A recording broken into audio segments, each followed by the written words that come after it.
I'm Cynthia James, and this network is about changing lives one woman at a time.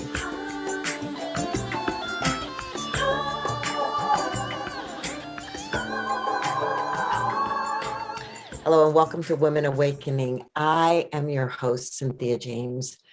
I get the honor of introducing you to extraordinary women that inspire me. This is what I believe, that women are emerging on this planet. It is our time to bring our gifts to shine, to change this world one woman at a time, to change families and neighborhoods and communities and politics one woman at a time. And so by me introducing you to these women, you get to see possibility, because they are ordinary women doing extraordinary things because their mindset is there.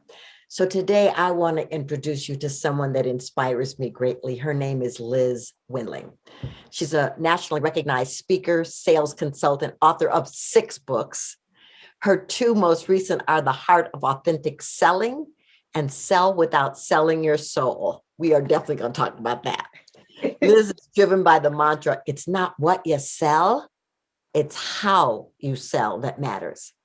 She has coached thousands of professionals, including me, to build solid business skills, develop a success mindset, and exceed their sales expectations and prosper in any economy. She was the sales expert in Academy of Women Emerging for 3 years, and life-changing, game-changing for our women. Liz, thank you so much for being here. So delighted to see you and be here. Thank you. Yeah, so I want to, first of all, I want to get into sales, but I want to talk about you and where you came from. People think that successful people just sort of popped into this way of being. Where did you come from? What kind of family, what kind of background? Hardly an overnight success.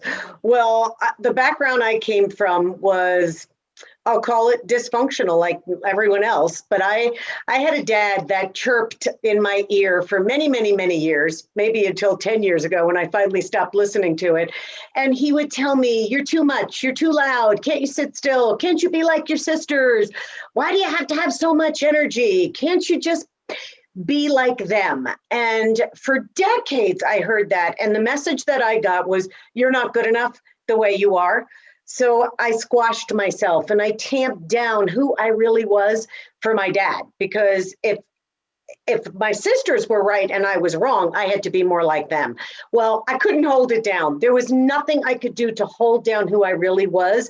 So it manifested as a spunky little brat, and I got into a lot of trouble, and that trouble led me to a path that helped me understand that who I was who I was, and I had to bring those gifts to the world. And that was my dad's opinion of me. I didn't have to believe it, didn't have to buy it, didn't have to live it, and didn't have to live my life thinking that I was too much. So I gave myself permission to be energetic and be talkative, because that's who I was. And to be able to lift all those heavy veils allowed me to start to become who I was supposed to be, not what he thought I should be. And well, I can relate to this. I secretly thank him for that. I've never, ever said to him, hey, thanks for treating me like crap as a kid. I secretly thank him for saying I wasn't enough, because it forced me to find out where I was enough. Yeah.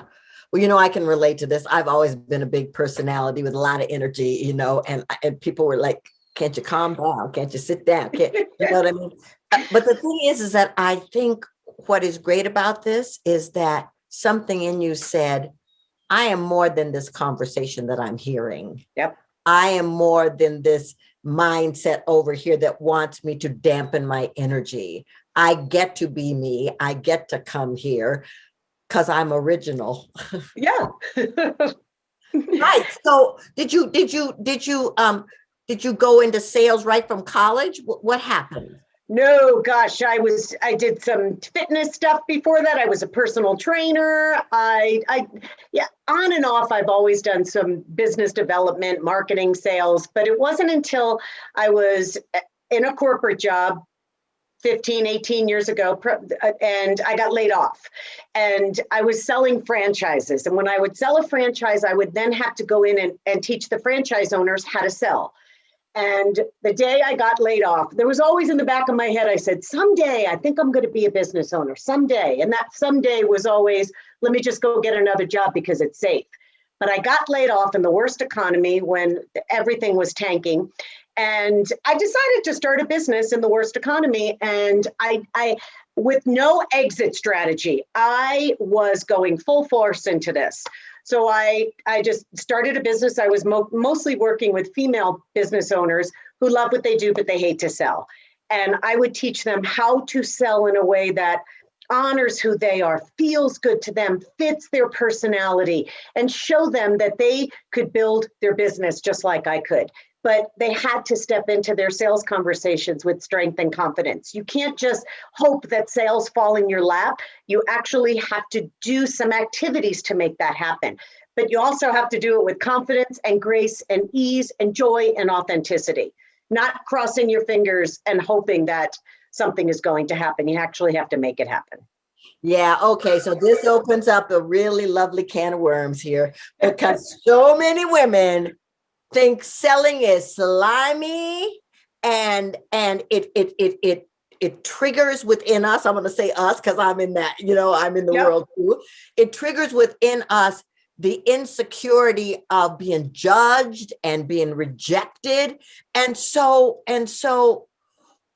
one of the things I love about what you teach is that you can have heart in selling. I want to talk about that. And I want to talk about how you work with women who are afraid because that word sales makes them cringe. I see it, hear it, feel it every day. Women will say to me, I really love my business. I love what I do, but I hate to sell. And that's exact their words. I love what I do, but I hate to sell.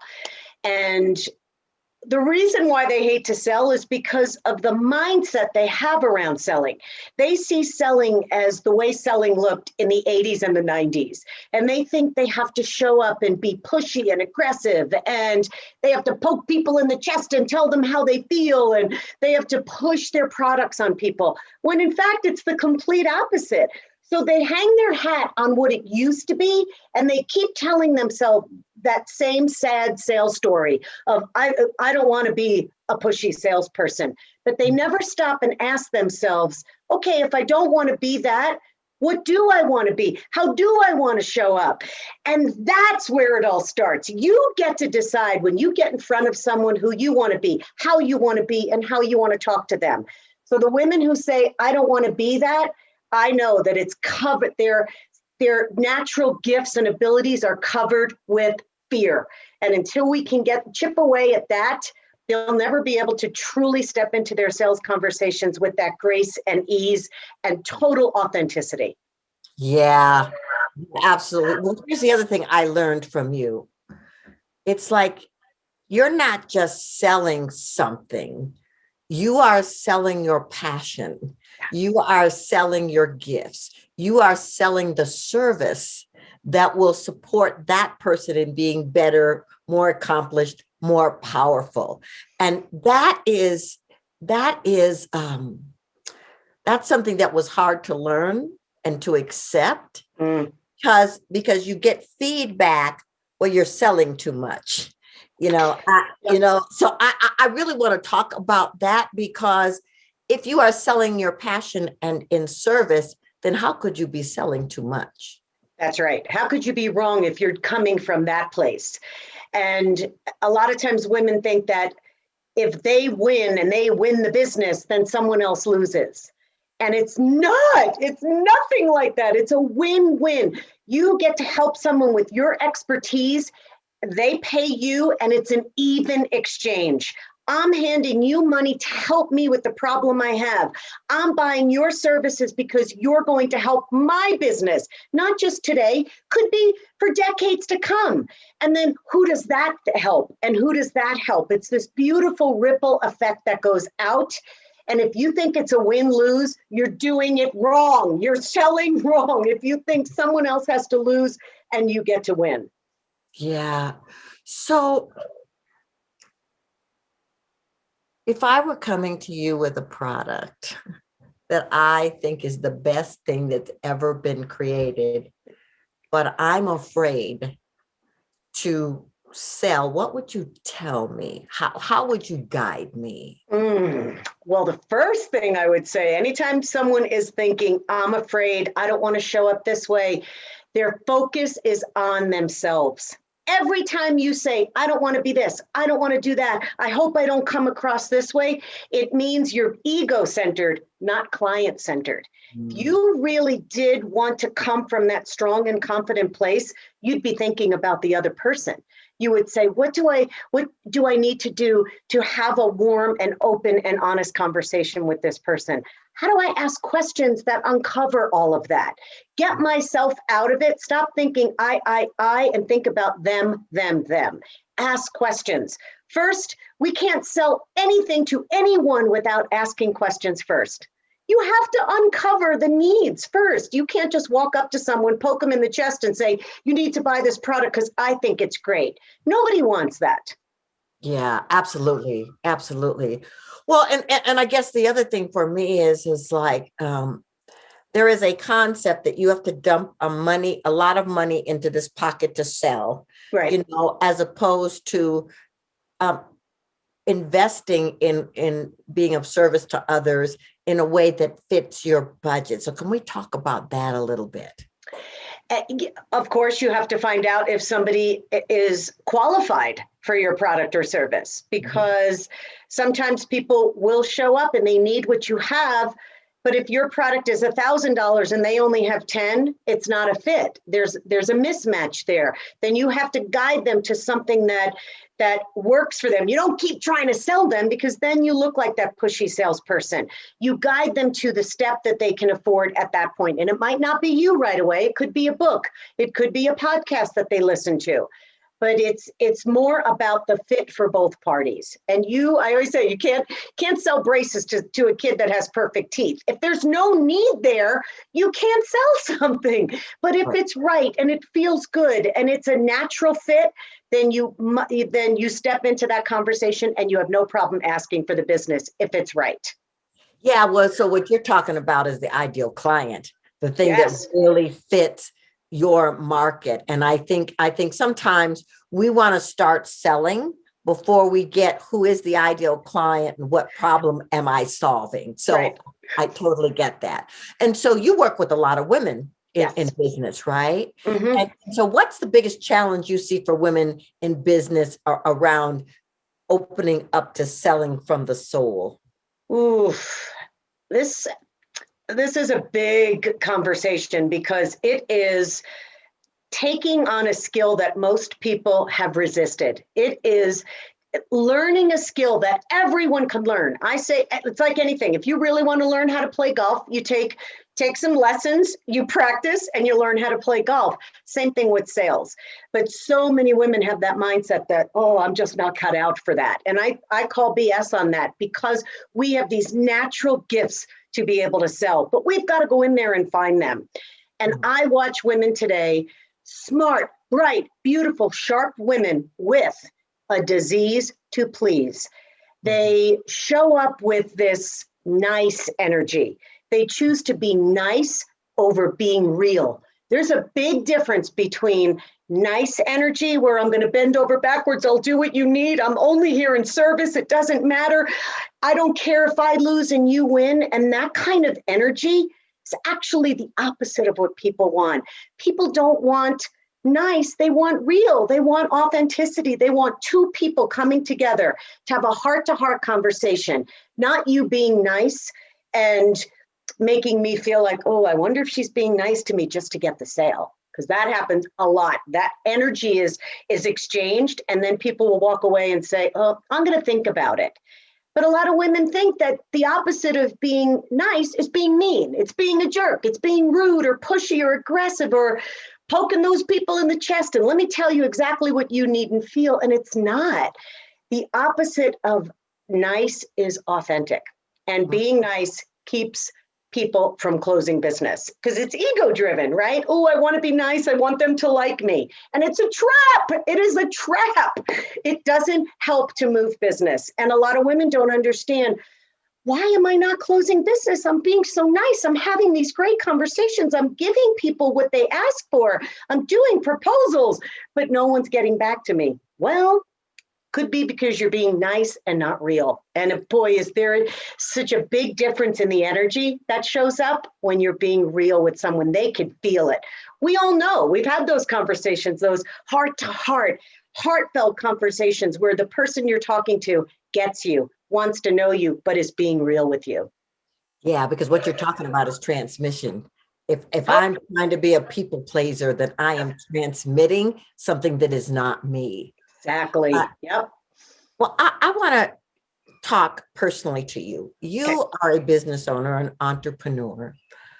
And a lot of women who are looking at this, either are entrepreneurs or wanting to be entrepreneurs, wanting to step into their world. How do you balance being a businesswoman and being a woman in the world and opening to relationships? I mean, how do you create that synergy? Oh, I would have to go to the word that just dropped in is discipline. I have been a very disciplined person my whole life, disciplined and focused. And if I say I'm going to do something, I get it done. And in the past, I used to beat myself up and I put a lot of pressure on myself. And I realized the joy factor was missing. And I build joy into my life every day. Every single day, I do something joyful. And this may sound a little strange, but I only do, after the pandemic, I now only do the stuff in my business that I like. I hired everything else out.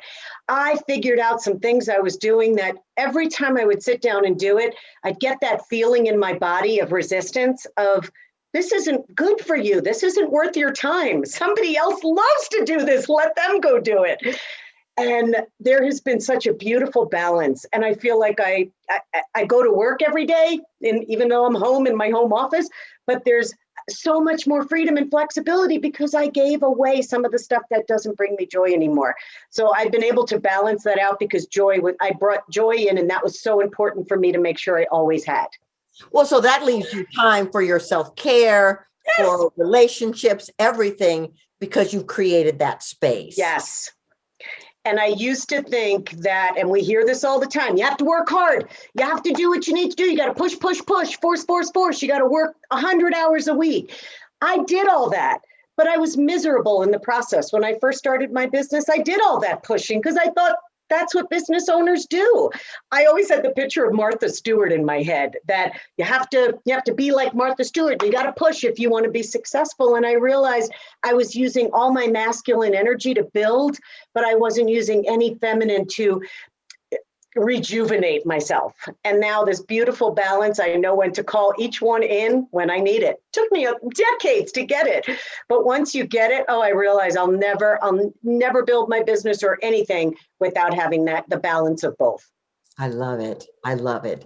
Well, before I ask you the last question, which I ask every single guest, I want you to tell people how to find you, how to access your services, because you're such a gift. They can go to my website, which is lizwendling.com, or on Amazon. All my books are there if they want to start doing a little reading, and also tons of videos on YouTube as well. Awesome.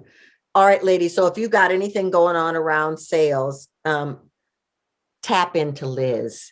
She makes it easy and effortless for you to step into the fullness of your being. So this is the last question I ask everyone. This show is called Women Awakening. What is the one thing you think women need to know about awakening and its importance?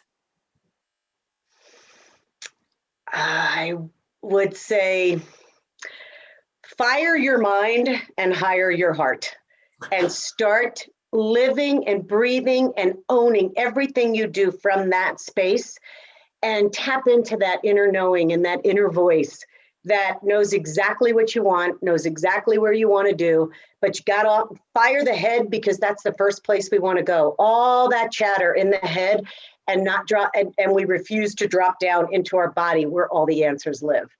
And I could speak from experience because I lived in my head for many, many decades. And who knew that little 12-inch journey was where everything would start working out for me, because I tuned into that.